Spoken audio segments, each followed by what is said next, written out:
حرام کی کمائی اگرچہ شکلیں نہیں بگاڑتی لیکن نسلیں ضرور بگاڑ دیتی ہے۔ دوسروں کو میلا کرنے سے خود کا کردار اجالا نہیں ہوتا۔ اپنے اندر کی سوچ کو صاف رکھے، کیونکہ کشتیاں باہر کی پانی سے نہیں اندر کی پانی سے ڈوبتی ہے۔ کسی فیصلے کے وقت بات قرآن تک پہنچ جائے تو فیصلہ قرآن پر ہاتھ رکھ کر نہیں بلکہ قرآن کے اندر سے پڑھ کر کرے۔ اگر اپنوں کو گرانے میں آپ کو اپنی جیت لگے تو سمجھ جاؤ کہ آپ بہت گرے ہوئے انسان ہو۔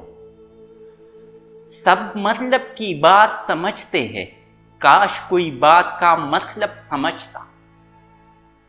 ڈر کی سوچ اور کشمکش سے باہر نکلو اور خاموشی میں زندہ رہو۔ اگر آپ تنگ دست ہیں تو صرف ایک ہی عورت آپ کو دولت مند بنا سکتی ہے جس میں یہ دو عادتیں ہو، جو بولتے وقت نگاہیں نیچی رکھے اور پرہیزگار ہو۔ جب عقل پر پردہ پڑتا ہے تو سب سے پہلے سمجھانے والا برا لگتا ہے۔